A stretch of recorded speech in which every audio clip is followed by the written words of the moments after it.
उत्तराखंड का मेरा प्यारा भाई बहनों, आप सभी तय मेरी सेवा सौली नमस्कार। सर्दियों में देश के बड़े हिस्से में जब कोहरा होता है, सूर्य देव के दर्शन नहीं होते, तब पहाड़ों पर धूप का आनंद मिल रहा होता है। ये एक स्पेशल इवेंट बन सकता है। और गढ़वाली में से क्या कहेंगे? गाम तापो पर्यटन।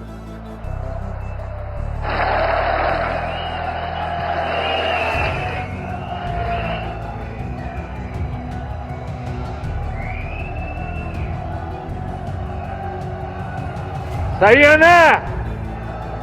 गाम तापो पर्यटन। सदियों बाद भारत को फिर से विश्व में मान दिलाया है। सदियों बाद भारत को फिर से विश्व में मान दिलाया है। एकता और अखंडता का फिर से दीप जलाया है। जिसने अपनी निष्ठा से एक स्वर्णिम भारत बनाया है। मोदी जी के रूप में हमने एक देवदूत को पाया है। मोदी जी के रूप में हमने एक देवदूत को पाया है। बहुत बहुत धन्यवाद। प्रधानमंत्री नरेंद्र मोदी उत्तराखंड पहुंचे, जहां पर उन्होंने ऐतिहासिक ऐलान कर दिया। इस दौरान आपको बता दें कि मुख्यमंत्री धामी के साथ प्रधानमंत्री मोदी की गजब की केमिस्ट्री देखने को मिली। इस दौरान जब प्रधानमंत्री मोदी ने गढ़वाली में संबोधन किया तो वहां पर मौजूद भारी जनसैलाब प्रधानमंत्री मोदी की गढ़वाली आवाज सुन करके खुशी से झूम उठा। इस दौरान प्रधानमंत्री मोदी को सुनने के लिए और उनकी एक झलक पाने के लिए यहाँ पर जो जनसैलाब उमड़ा था उसमें ज्यादातर महिलाएं और युवा ज्यादा हिस्सों में मौजूद थे और खास तौर से गजब का उत्साह देखने को मिला। दरअसल प्रधानमंत्री नरेंद्र मोदी आज उत्तराखंड पहुंचे। यहां प्रधानमंत्री मोदी ने मुखवा में स्थित मुखी मठ में मां गंगा के शीतकालीन प्रवास स्थल पर पूजा अर्चना की।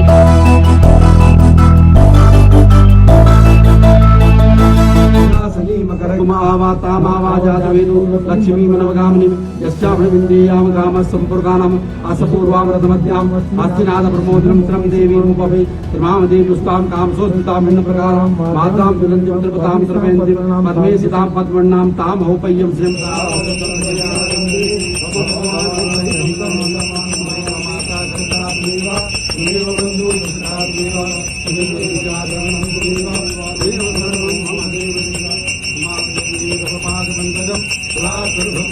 व्याशीदं तर्चपुंशीष्णोदुः सममृततः विश्ववेदाः स्वस्ति नस्तारश्चो अरिष्टनेमिः स्वस्ति नो बृहस्पतिर्दधातु कुलगंगा मैया की जय। पापापहार दुरितारि तरंगधारि स्वस्ति न इंद्रो बृहस्पतिः स्वस्ति नः पूषा विश्ववेदाः स्वस्ति नस्तारश्चो अरिष्टनेमिः।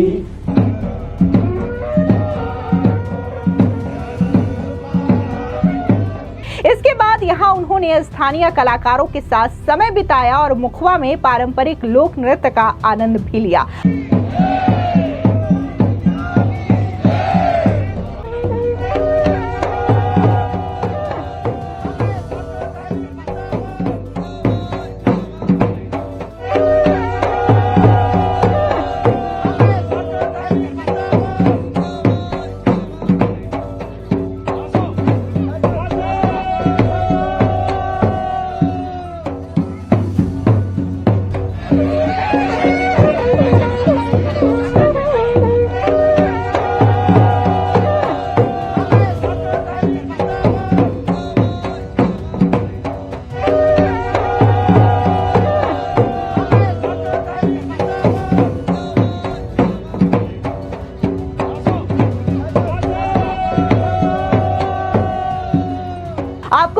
मुखवा मां गंगा की शीतकालीन राजधानी के रूप में प्रसिद्ध है। इसी के साथ ही पीएम के नाम एक और रिकॉर्ड भी दर्ज हो गया है। वो देश के पहले प्रधानमंत्री हैं जो गंगा के शीतकालीन पूजा स्थल पहुंचे हैं। दरअसल इस दौरान प्रधानमंत्री नरेंद्र मोदी ने मां गंगा के शीतकालीन निवास मुखवा में बर्फ से ढके पहाड़ों की खूबसूरती का दीदार भी किया और यहाँ जुटे लोगों का अभिवादन भी किया। इस दौरान यहाँ पर प्रधानमंत्री मोदी की एक झलक पाने के लिए लोग काफी ज्यादा बेताब भी नजर आए।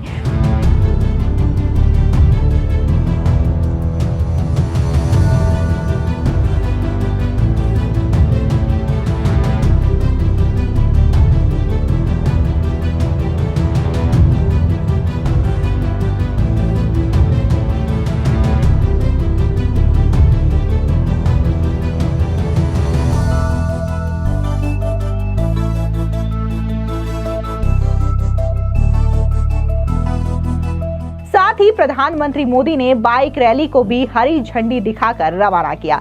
भारत माता की जय।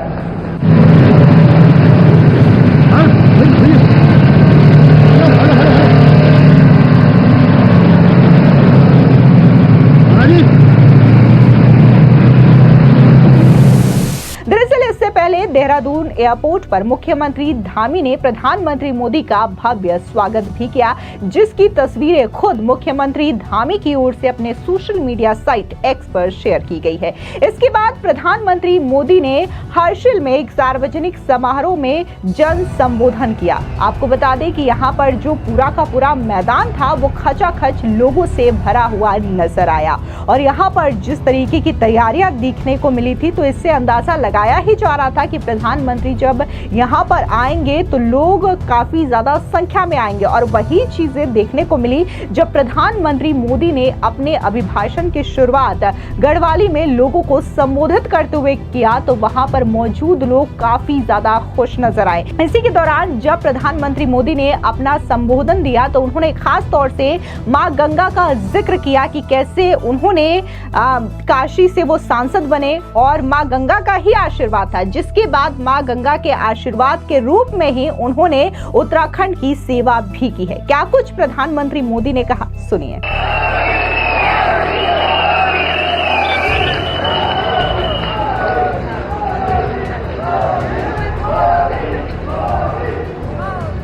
गंगा मैया की, गंगा मैया की, गंगा मैया की, भारत माता की, भारत माता की, भारत माता की। उत्तराखंड का म्यारा प्यारा भाई बहनों, आप सभी तय मेरी सेवा सौली नमस्कार।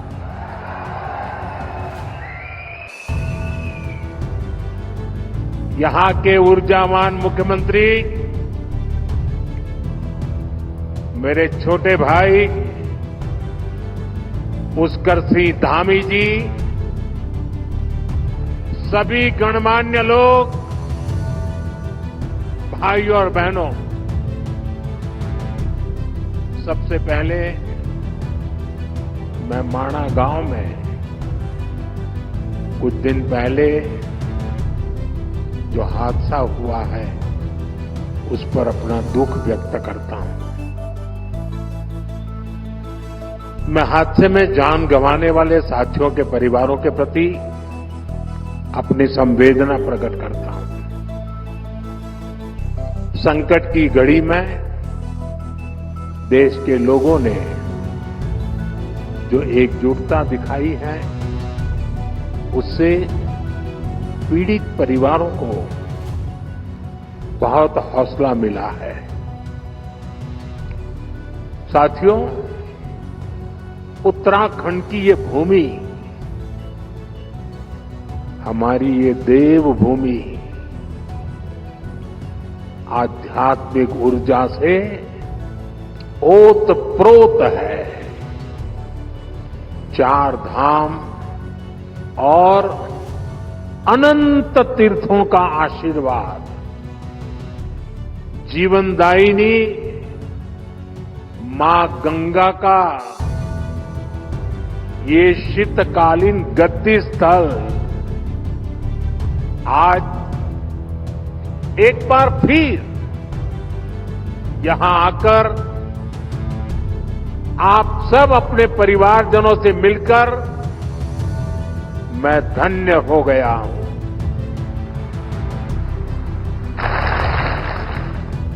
मां गंगा की कृपा से ही मुझे दशकों तक उत्तराखंड की सेवा का सौभाग्य मिला है। मैं मानता हूं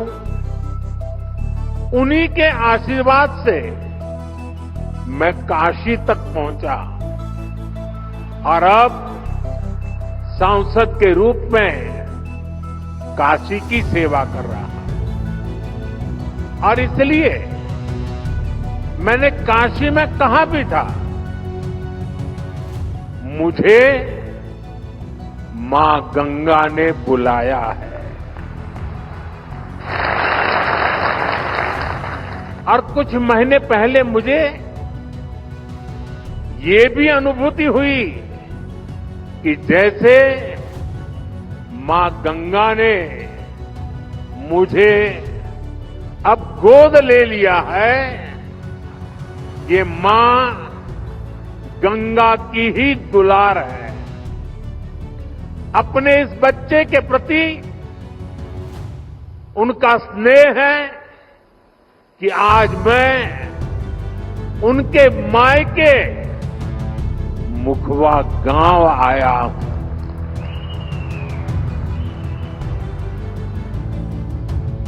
यहां मुझे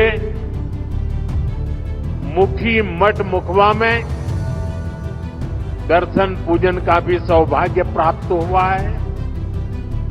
साथियों, आज हर्षिल की इस धरती पर आया हूं तो मैं अपनी दीदी भूलियों के स्नेह को भी याद कर रहा हूं।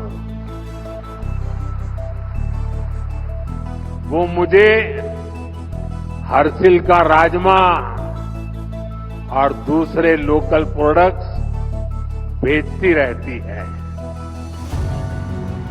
आपके इस लगाव और उपहार के लिए मैं आपका आभारी हूं।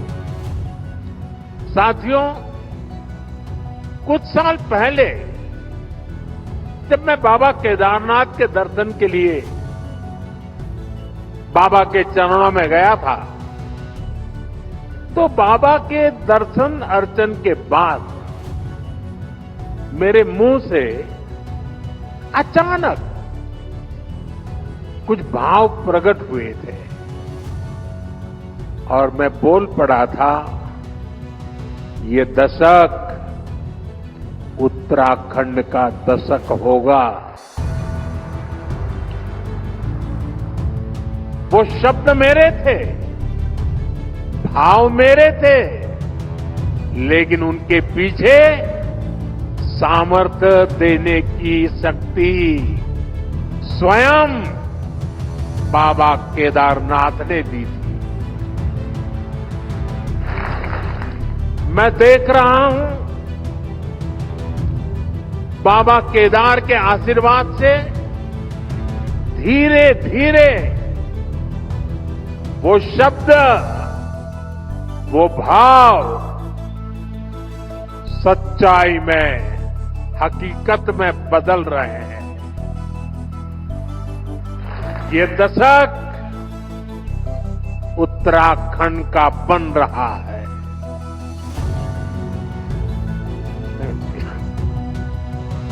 यहां उत्तराखंड की प्रगति के लिए नए नए रास्ते खुल रहे हैं। जिन आकांक्षाओं को लेकर उत्तराखंड का जन्म हुआ था, उत्तराखंड के विकास के लिए जो संकल्प हमने लिए थे, नीत नई सफलताओं और नए लक्ष्यों की ओर बढ़ते हुए वो संकल्प आज पूरे हो रहे हैं। इसी दिशा में शीतकालीन पर्यटन एक और बड़ा महत्वपूर्ण बड़ा कदम है। इसके माध्यम से उत्तराखंड के आर्थिक सामर्थ्य को साकार करने में बहुत बड़ी मदद मिलेगी। मैं इस अभिनव प्रयास के लिए धामी जी को, उत्तराखंड सरकार को बहुत बहुत बधाई देता हूं और उत्तराखंड की प्रगति के लिए कामना करता हूं। साथियों, अपने टूरिज्म सेक्टर को डायवर्सिफाई करना, 12मासी बनाना, 365 दिन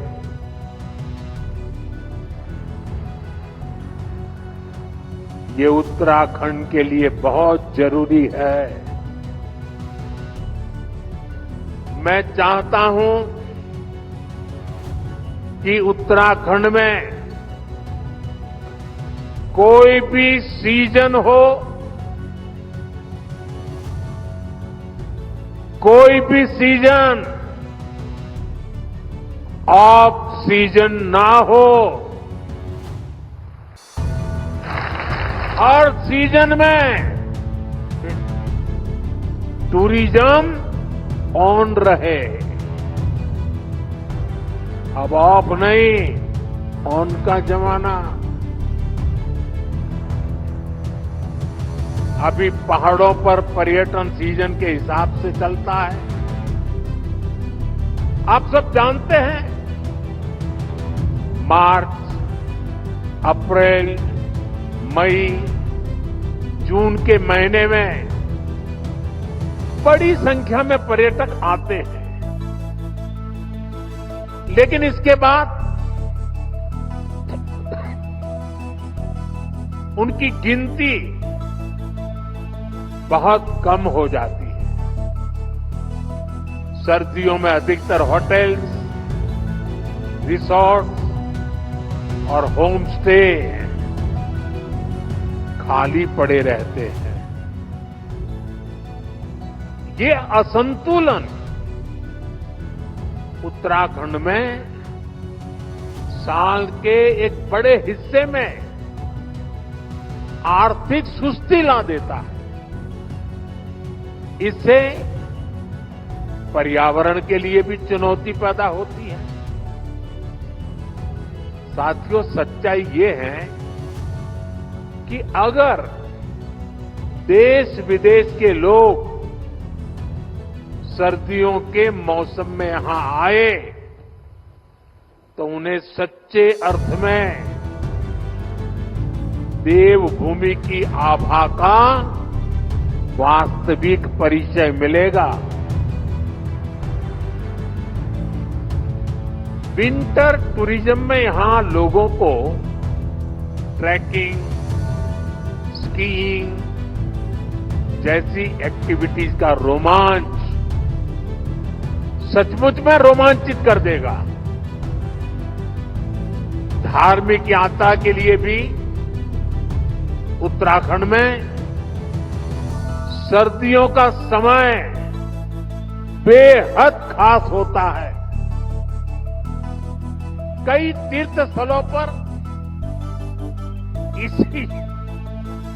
इसी समय विशेष अनुष्ठान भी होते हैं। यहां मुखबा गांव में ही देखिए,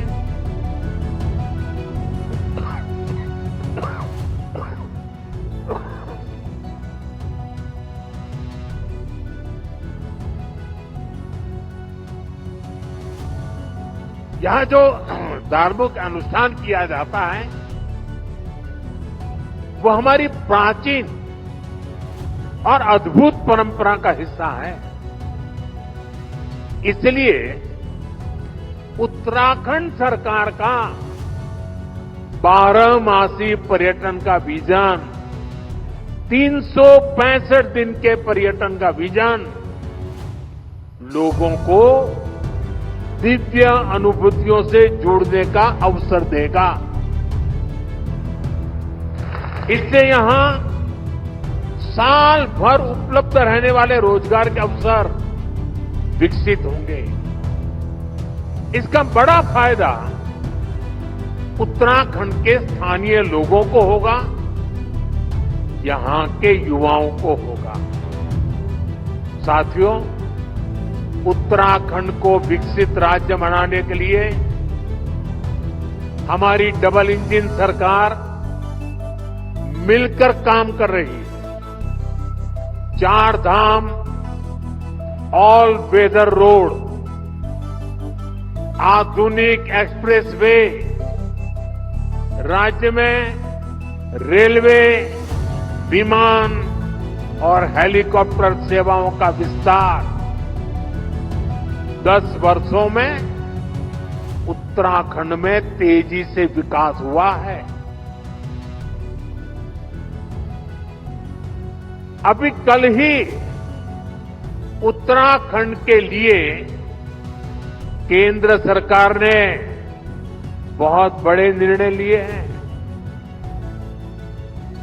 कल केंद्रीय कैबिनेट ने केदारनाथ रोपवे प्रोजेक्ट और हेमकुंड रोपवे प्रोजेक्ट को मंजूरी दे दी है।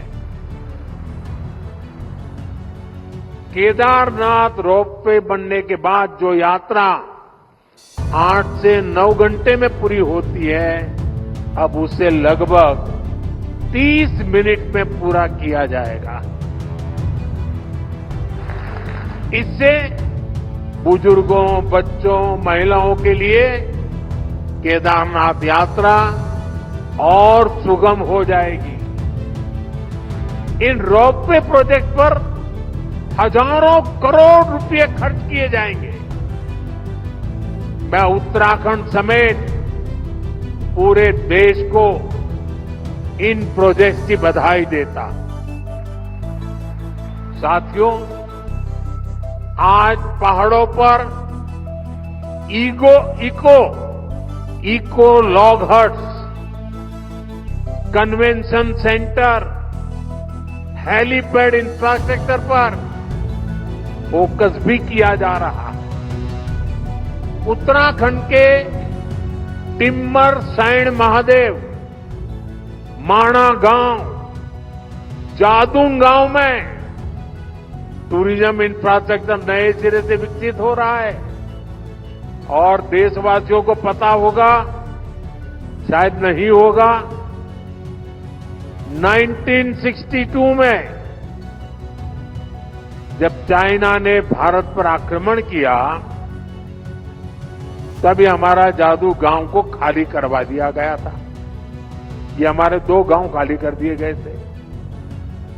60-70 साल हो गए, लोग भूल गए। हम नहीं भूल सकते। हमने उन 2 गांवों को फिर से बसाने का अभियान चलाया है और बहुत बड़ा टूरिस्ट डेस्टिनेशन बनाने की दिशा में हम आगे बढ़ रहे हैं। और इसी का परिणाम है कि उत्तराखंड में पर्यटकों की संख्या इस 1 दशक में तेजी से बढ़ी है। 2014 से पहले 4 धाम यात्रा पर हर साल औसतन 18 लाख यात्री आते थे। अब हर साल लगभग 50 लाख तीर्थ यात्री आने लगे हैं। आपको बता दें कि इस साल के बजट में 50 टूरिस्ट डेस्टिनेशंस को विकसित करने का प्रावधान किया गया है। इन डेस्टिनेशंस पर होटलों को इंफ्रास्ट्रक्चर का दर्जा दिया जाएगा। इससे पर्यटकों के लिए सुविधाएं बढ़ेगी और स्थानीय रोजगार को भी बढ़ावा मिलेगा। साथियों, हमारा प्रयास है उत्तराखंड के बॉर्डर वाले इलाकों को भी पर्यटन का विशेष लाभ मिले। पहले सीमावर्ती गांवों को आखिरी गांव कहा जाता था। हमने ये सोच बदल दी। हमने कहा ये आखिरी गांव नहीं है, ये हमारे प्रथम गांव है। उनके विकास के लिए वाइब्रेंट विलेज प्रोग्राम शुरू किया। इस क्षेत्र के भी 10 गांव इस योजना में शामिल किए गए हैं और मुझे बताया गया उस गांव से भी कुछ बंधु आज यहां हमारे सामने मौजूद है। नेलांग और जादूंग गांव जिसका मैंने वर्णन किया 62 में क्या हुआ था, फिर से बसाने का काम शुरू किया गया है। आज यहां से जादूंग के लिए मैंने अभी बाइक रैली को रवाना किया। हमने होम स्टे बनाने वालों को मुद्रा योजना का लाभ देने का ऐलान किया है। उत्तराखंड सरकार भी राज्य में होम स्टे को बढ़ावा देने में जुटी है। जो गांव इतने दशकों तक इंफ्रास्ट्रक्चर से वंचित रहे, वहां नए होम स्टे खुलने से पर्यटन बढ़ रहा है, लोगों की आय बढ़ रही है। साथियों, आज मैं देवभूमि से देश के पूरब, पश्चिम, उत्तर, दक्षिण और मध्य भी हर कोने के लोगों से, खासकर युवा पीढ़ी से और मां गंगा के मायके से, इस पवित्र भूमि से देश की नौजवान पीढ़ी को विशेष रूप से आह्वान कर रहा हूं, आग्रह कर रहा हूं। साथियों, सर्दियों में देश के बड़े हिस्से में जब कोहरा होता है, सूर्यदेव के दर्शन नहीं होते, तब पहाड़ों पर धूप का आनंद मिल रहा होता है। ये एक स्पेशल इवेंट बन सकता है। और गढ़वाली में से क्या कहेंगे? घाम तापो पर्यटन।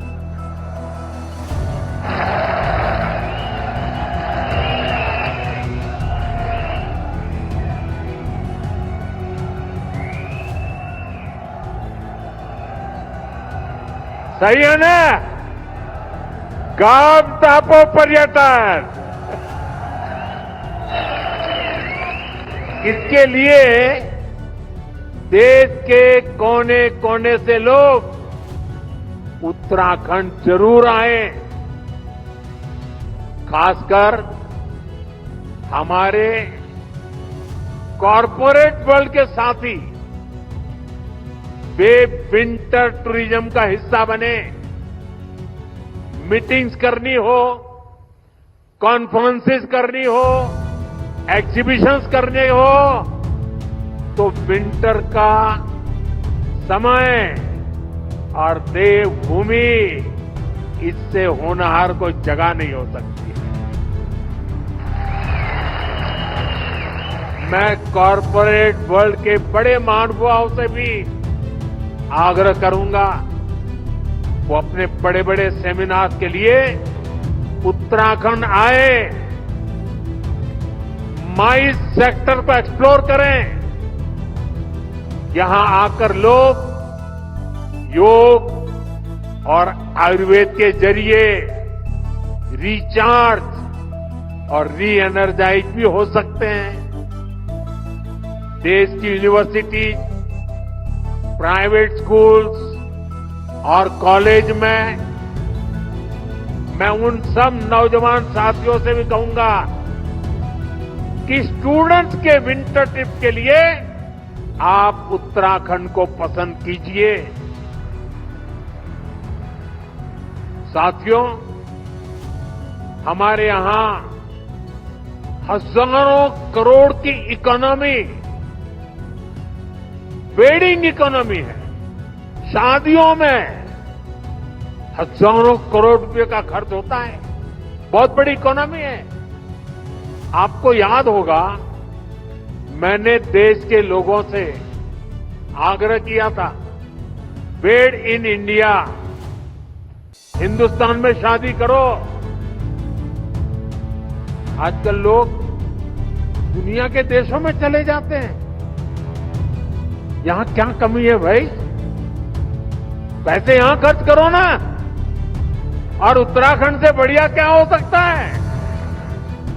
मैं चाहूंगा कि सर्दियों में डेस्टिनेशन वेडिंग के लिए भी उत्तराखंड को देशवासी प्राथमिकता दें। इसी तरह भारत की फिल्म इंडस्ट्री से भी मेरी अपेक्षाएं हैं। उत्तराखंड को मोस्ट फिल्म फ्रेंडली स्टेट का पुरस्कार मिला हुआ है। यहां तेजी के साथ आधुनिक सुविधाएं डेवलप हो रही हैं। इसलिए सर्दियों के दिनों में फिल्म की शूटिंग के लिए भी उत्तराखंड पूरे भारत का फेवरेट डेस्टिनेशन बन सकता है। साथियों, दुनिया के कई देशों में विंटर टूरिज्म काफी पॉपुलर है। उत्तराखंड में विंटर टूरिज्म को बढ़ावा देने के और इसके लिए हम ऐसे देशों से बहुत कुछ सीख सकते हैं। मैं चाहूंगा उत्तराखंड के टूरिज्म सेक्टर से जुड़े सभी स्टेक होल्डर्स, होटल और रिसोर्ट उन देशों की जरूर स्टडी करें। अभी मैं यहां एक छोटी सी प्रदर्शनी लगी है, उसको मैंने देखा, बहुत प्रभावित करने वाला मुझे लगा।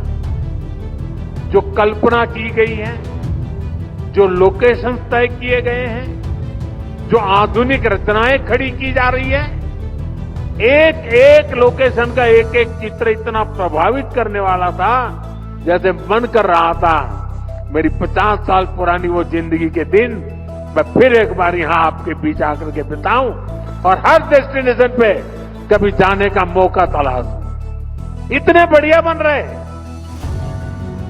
मैं उत्तराखंड सरकार से कहूंगा कि जो विदेशों से स्टडी हो और स्टडी से निकले एक्शनेबल पॉइंट्स पर सक्रिय रूप से काम करें। हमारी स्थानीय परंपराओं, म्यूजिक, डांस और कुजीन को बढ़ावा देना होगा। यहां कई हॉट स्प्रिंग्स हैं। सिर्फ बद्रीनाथ जी में ही ऐसा है नहीं है, और भी है। उन क्षेत्रों को वेलनेस स्पा के रूप में भी विकसित किया जा सकता है। शांत और बर्फीले क्षेत्रों में विंटर योगा रिट्रीट का आयोजन किया जा सकता है। मैं सभी बड़े बड़े साधु महात्माओं को, मठ मंदिर के मठाधिपतियों को, सभी योगाचार्यों को, उनसे भी आग्रह करूंगा कि वे साल में एक योगा कैंप अपने शिष्यों का विंटर में उत्तराखंड में लगाएं। विंटर सीजन के लिए स्पेशल वाइल्ड लाइफ सफारी का आकर्षण उत्तराखंड की विशेष पहचान बन सकता है। यानी हमें 360 डिग्री अप्रोच के साथ आगे बढ़ना होगा, हर स्तर पर काम करना होगा। साथियों, सुविधाओं के विकास के अलावा लोगों तक जानकारी पहुंचाना भी उतना ही अहम होता है। इसके लिए मैं देश के युवा कंटेंट क्रिएटर्स, आजकल सोशल मीडिया में बहुत बड़ी संख्या में इन्फ्लुएंसर्स हैं, कंटेंट क्रिएटर्स हैं, वे अपने यहां बैठे बैठे भी मेरे उत्तराखंड की, मेरी देवभूमि की सेवा कर सकते हैं, वे भी पुण्य कमा सकते हैं। आपने देश के पर्यटन सेक्टर को गति देने में, लोगों तक जानकारी पहुंचाने में बहुत बड़ी भूमिका निभा सकते हैं। जो भूमिका निभाई है उसका और विस्तार करने की जरूरत है। आप उत्तराखंड की विंटर टूरिज्म की इस मुहिम का भी हिस्सा बनिए। और मैं तो चाहूंगा कि उत्तराखंड सरकार एक बड़ी कंपटीशन आयोजित करे। ये जो कंटेंट क्रिएटर्स हैं, इन्फ्लुएंसर हैं, वे 5 मिनट की विंटर टूरिज्म की प्रमोशन की फिल्म बनाएं, उनकी कंपटीशन हो, और जो अच्छी से अच्छी बनाए उसको बढ़िया से बढ़िया इनाम दिया जाए। देश भर के लोगों को कहा जाए आइए मैदान में, बहुत बड़ा प्रचार प्रसार होना शुरू हो जाएगा। और मुझे विश्वास है जब ऐसी कंपटीशन करेंगे तो नई नई जगहों को एक्सप्लोर करके नई नई फिल्में बनाएंगे, लोगों को बताएंगे। साथियों, मुझे विश्वास है आने वाले वर्षों में हम इस सेक्टर में तेज गति से विकास के साक्षी बनेंगे। एक बार फिर 365 दिन का 12 मासी टूरिज्म अभियान, इसके लिए मैं उत्तराखंड के सभी भाई बहनों को शुभकामनाएं देता हूं, बधाई देता हूं और राज्य सरकार का अभिनंदन करता हूं।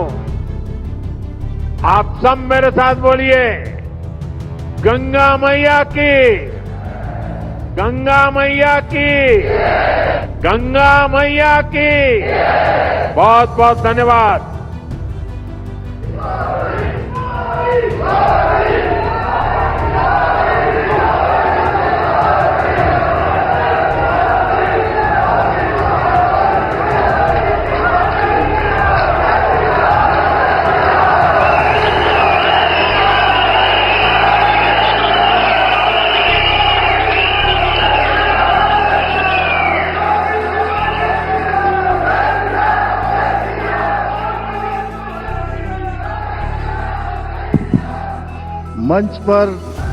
मंच पर विराजमान हमारे प्रेरणापुंज और विश्व के सर्वाधिक लोकप्रिय नेता आदरणीय प्रधानमंत्री श्री नरेंद्र मोदी जी एवं जनसभा में उपस्थित सभी मेरे बड़े बुजुर्ग, माताएं, बहनें, सभी मेरे नौजवान साथियों, सर्वप्रथम मैं आदरणीय प्रधानमंत्री जी का मां गंगा के मायके मुखवा एवं सीमांत क्षेत्र हर्सिल घाटी में आने पर समस्त प्रदेशवासियों की ओर से आपका हार्दिक स्वागत एवं अभिनंदन करता हूं। आदरणीय प्रधानमंत्री जी, भारत के इतिहास में आप ऐसे पहले प्रधानमंत्री हैं जिनके पुण्य कदम उत्तराखंड के इस उच्च पर्वतीय सीमावर्ती क्षेत्र पर पड़े हैं। प्राकृतिक सौंदर्य और आध्यात्मिक ऊर्जा से ओतप्रोत इस क्षेत्र में आपके आगमन पर आज प्रदेश के प्रत्येक नागरिक का हृदय प्रफुल्लित है। ये हमारा सौभाग्य है कि उत्तराखंड के चहुमुखी विकास के साथ साथ यहाँ की आध्यात्मिक एवं सांस्कृतिक विरासत को आगे बढ़ाने में हमें सदैव आपका मार्गदर्शन एवं सहयोग प्राप्त होता रहा है। उत्तराखंड के प्रति आपके असीम अनुराग और अनन्य स्नेह का ही परिणाम है कि आपके स्वर्णिम पग जब जब देवभूमि की धरती पर पड़े हैं तब तब हमें उसका लाभ प्राप्त हुआ है। इसी क्रम में आज आपके पधारने से पूरे सीमांत क्षेत्र सहित संपूर्ण उत्तराखंड में पर्यटन को बृहद स्तर पर बढ़ावा मिलेगा, प्रोत्साहन मिलेगा। भाइयों बहनों, आदरणीय प्रधानमंत्री जी से मुझे जितनी बार भी भेंट करने का शुभ अवसर प्राप्त होता है, मुझे उत्तराखंड के विकास में अपने विकल्प रहित संकल्प को पूर्ण करने के लिए हमेशा एक नई दृष्टि और मार्गदर्शन प्राप्त हुआ है। इसी का परिणाम है कि चाहे उत्तराखंड में ग्लोबल इन्वेस्टर समिट हो या विश्व स्तरीय जी सम्मेलन की बैठकों का आयोजन हो या यूसीसी जैसा कानून लागू करना हो या फिर अभी हाल ही में उत्तराखंड में आयोजित हुए 38वें राष्ट्रीय खेलों का भव्य आयोजन हो, ये सभी अभूतपूर्व एवं ऐतिहासिक कार्य आदरणीय प्रधानमंत्री जी से प्राप्त मार्गदर्शन एवं सहयोग से ही सफलतापूर्वक संपन्न हो सके हैं। इतना ही नहीं, उत्तराखंड में जब भी कोई विपदा आई है, आपदा आई है, आदरणीय प्रधानमंत्री जी ने सदैव उसके निवारण हेतु आगे बढ़कर हमारा साथ दिया है, हमारा उत्साहवर्धन किया है, हमारा मार्गदर्शन किया है। चाहे वो केदारनाथ यात्रा मार्ग पर आई हुई आपदा की घटना हो, जोशीमठ में भूधसाव की घटना हो, सिलक्यारा टनल हादसा हो या फिर अभी हाल ही में चमोली माड़ा गांव के पास हुई हिमस्खलन की घटना हो, आदरणीय प्रधानमंत्री जी के सतत सहयोग और मार्गदर्शन का परिणाम है कि हमें इतने बड़े बड़े संकटों से प्रदेश को उबारने में सफलता प्राप्त हो पाई है। आज के इस अवसर पर मैं विशेष रूप से समस्त उत्तराखंड वासियों की ओर से और मैं कहूंगा सभी श्रद्धालुओं और देशवासियों की ओर से भी आपने जो 4081 करोड़ रुपए की लागत से गौरीकुंड, केदारनाथ और 2730 करोड़ रुपए से अधिक की लागत से गोविंद घाट से हेमकुंड साहिब तक का रोपवे निर्माण की सौगात देने के लिए आदरणीय प्रधानमंत्री जी का आभार व्यक्त करता हूं। इन दोनों रोपवे परियोजनाओं के पूर्ण हो जाने के पश्चात जो यात्रा अत्यधिक कठिन होती थी, कई दिनों की होती थी, वो यात्रा हेमकुंड की हो या केदारनाथ की हो, दोनों ही यात्रा आसान और सरल हो जाएगी। जो वृद्ध हैं, शारीरिक रूप से कमजोर है, वह भी यात्रा करके पुण्य लाभ को प्राप्त कर पाएंगे। निश्चित रूप से इससे हमारा पर्यटन भी बढ़ेगा। भाइयों बहनों, चार धाम यात्रा हमारे उत्तराखंड की आर्थिकी का एक प्रमुख आधार है। इस यात्रा से होटल व्यवसायियों से लेकर टैक्सी चालक तक और स्थानीय दुकानदारों से लेकर ट्रिप ऑर्गेनाइजर तक यात्रा से जुड़े हुए लाखों लोगों को रोजगार के अवसर प्राप्त होते हैं। शीतकाल में चार धामों के कपाट बंद होने के बाद इन सभी लोगों के व्यवसाय पर गहरा प्रभाव पड़ता है, जिसे देखते हुए आदरणीय प्रधानमंत्री जी से मार्गदर्शन प्राप्त कर हमने इस वर्ष शीतकालीन यात्रा की ऐतिहासिक शुरुआत की है। इसी क्रम में मैंने आदरणीय प्रधानमंत्री जी से शीतकालीन यात्रा में सम्मिलित होकर हमें आशीर्वाद प्रदान करने का आग्रह किया था, जिसे सहर्ष स्वीकार करते हुए आज आदरणीय प्रधानमंत्री जी स्वयं हमारे बीच में उपस्थित हैं। आदरणीय प्रधानमंत्री जी के आगमन से न केवल शीतकालीन यात्रा को बृहद स्तर पर बढ़ावा मिलेगा, बल्कि इस सीमांत क्षेत्र में ट्रैकिंग, माउंटेन बाइकिंग के साथ साथ दूसरी एडवेंचर एक्टिविटीज को भी बढ़ावा मिलेगा। इसके लिए मैं एक बार पुनः आदरणीय प्रधानमंत्री जी का आभार व्यक्त करते हुए मां गंगा से प्रार्थना करता हूं कि उनके कुशल एवं सफल नेतृत्व में देवभूमि उत्तराखंड के साथ साथ संपूर्ण देश इसी प्रकार तेज गति से विकास की राह पर आगे बढ़ता रहे और भारतवर्ष पुनः विश्व गुरु के पद पर आरूढ़ हो। भाइयों बहनों, इस वर्ष हमारे राज्य में कुमाऊं और गढ़वाल के बीच में होने वाली नंदा राज्यात यात्रा जो 2025 में प्रस्तावित है, 12 वर्षों बाद जो यात्रा होती है, उसका आयोजन भी सितंबर से अगस्त के माह में किया जा रहा है। हमारे लिए यह आयोजन भी करना बहुत ही गर्व का पल है। साथ ही 2027 में हरिद्वार में हमारा कुंभ भी प्रस्तावित है। दोनों ही जो बड़े धार्मिक आयोजन है, हम आदरणीय प्रधानमंत्री जी का मार्गदर्शन लेकर उसको भी ऐतिहासिक बनाने का काम करेंगे। इसी आशा और आकांक्षा के साथ इन पंक्तियों के साथ मैं अपनी बात समाप्त करता हूं। सदियों बाद भारत को फिर से विश्व में मान दिलाया है, सदियों बाद भारत को फिर से विश्व में मान दिलाया है, एकता और अखंडता का फिर से दीप जलाया है, जिसने अपनी निष्ठा से एक स्वर्णिम भारत बनाया है। मोदी जी के रूप में हमने एक देवदूत को पाया है, मोदी जी के रूप में हमने एक देवदूत को पाया है। बहुत बहुत धन्यवाद। प्रधानमंत्री नरेंद्र मोदी के तमाम दौरों से ये साबित होता है कि उत्तराखंड पीएम मोदी की प्राथमिकता में हमेशा सबसे ऊपर रहा है।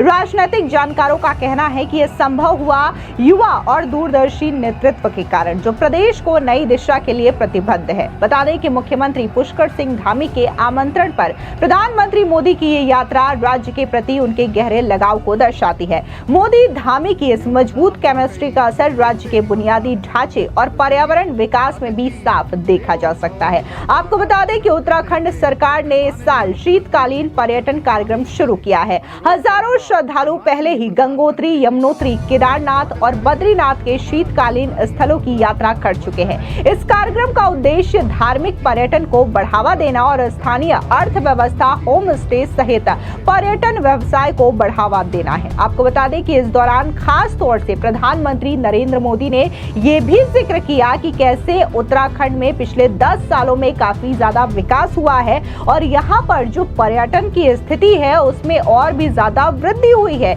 इसी के साथ ही आपको याद दिला दें कि प्रधानमंत्री मोदी ने यह भी कहा कि ऐसा विकास हो उत्तराखंड में कि उत्तराखंड हमेशा हर सीजन में ऑन रहे, यानी कि हर सीजन में यहाँ पर जो पर्यटक है वो काफी ज्यादा संख्या में आए। इसी के साथ ही जिस तरीके से बेहतर कनेक्टिविटी बनी है, फिर चाहे वो बद्रीनाथ दर्शन के लिए हो, केदारनाथ दर्शन के लिए हो, यमुनोत्री के लिए हो, गंगोत्री के लिए हो, यहाँ पे लोग काफी ज्यादा संख्या में जा रहे हों। और जिस तरीके से भी हाल ही में प्रधानमंत्री मोदी की ओर से 2 रोपवे प्रोजेक्ट को लेकर के ऐलान किया गया है, माना जा रहा है कि इससे वहां पर जो श्रद्धालु हैं उनकी संख्या और भी ज्यादा बढ़ेगी और जो श्रद्धालु खास तौर से बाबा केदार का दर्शन करने के लिए जाते हैं उनकी यात्रा और भी ज्यादा सुगम होगी। खास तौर से इस 2 प्रोजेक्ट के लॉन्च होने के बाद, बनने के बाद, जो कि प्रधानमंत्री मोदी का ड्रीम प्रोजेक्ट भी बताया जा रहा है। तो कहीं ना कहीं प्रधानमंत्री मोदी और मुख्यमंत्री पुष्कर सिंह धामी मिलकर के जिस तरीके से डबल इंजन की सरकार के साथ काम कर रहे हैं, इसका असर वाकई में उत्तराखंड के विकास पे देखने को मिल रहा है, वहां पर पर्यटन पे देखने को मिल रहा है और खास तौर से राज्य की अर्थव्यवस्था भी काफी ज्यादा जोरों से बढ़ रही है। क्योंकि जिस दौरान मुख्यमंत्री पुष्कर सिंह धामी ने उत्तराखंड का चार्ज संभाला था, उस दौरान उत्तराखंड में काफी ज्यादा दिक्कतें थी, फिर चाहे वो कोविड-19 की दिक्कतें हों, अर्थव्यवस्था की दिक्कतें हों या फिर पर्यटन की दिक्कतें हों, लेकिन अब इन तमाम दिक्कतों में काफी ज्यादा सुधार देखने को मिल रहा है। फिलहाल इस पूरी खबर पर आपकी क्या राय है, कमेंट सेक्शन में जरूर बताएं। धन्यवाद।